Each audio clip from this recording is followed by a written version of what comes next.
তব কথামৃতম তপ্ত জীবনম কবিভিরিতম কলমশাপহম শ্রবণমঙ্গলম শ্রীমদাততম ভুবি গিনন্তি যে ভুরিদা জনঃ। আজ শ্রী শ্রী রামকৃষ্ণ কথামৃত পাঠ। শিথির ব্রাহ্ম সমাজ পুনর্বার দর্শন এই প্রসঙ্গে অষ্টম পরিচ্ছেদের প্রথম অংশ। বিজয়ের প্রতি উপদেশ। ব্রাহ্ম সমাজে লেকচার। আচার্যের কার্য। ঈশ্বরী গুরু। বিজয়: আপনি অনুগ্রহ করুন, তবে আমি বেদি থেকে বলবো। বিজয় ঠাকুরকে বলছেন, আপনি অনুগ্রহ করলে আমি বেদিতে থেকে আমার কাজ শুরু করব। শ্রীরামকৃষ্ণ: অভিমান গেলেই হলো, আমি লেকচার দিচ্ছি, তোমরা শোনো। এই অভিমান না থাকলেই হলো। অহংকার জ্ঞানে হয় না অজ্ঞানে হয়? অহংকার আমাদের জ্ঞান থেকে হয় না অজ্ঞানে হয়?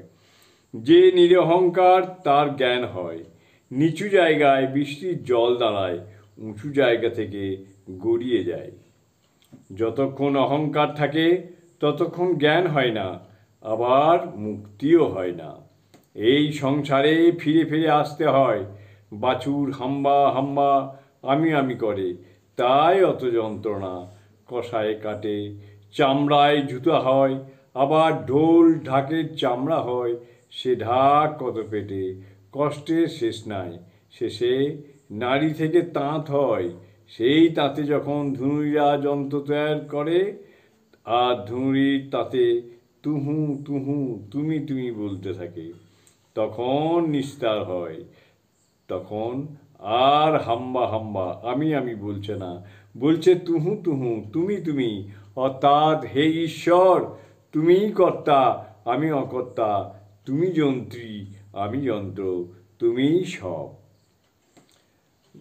গুরু, বাবা ও কর্তা, এই তিন কথায় আমার গায়ে কাঁটা বেঁধে। ঠাকুর বলছেন, গুরু, বাবা ও কর্তা, এই তিন কথায় আমার গায়ে কাঁটা বেঁধে। আমি তার ছেলে, চিরকাল বালক। আমি আবার বাবা কি? ঈশ্বর কর্তা, আমি অকর্তা। তিনি যন্ত্রী, আমি যন্ত্র। যদি কেউ আমায় গুরু বলে, আমি বলি, ধুর শালা, গুরু কি রে? এক সচ্চিদানন্দ বই আর গুরু নাই। তিনি বিনা কোনো উপায় নাই। তিনিই একমাত্র ভবসাগরের কাণ্ডারি। জয় ঠাকুর, জয় ঠাকুর।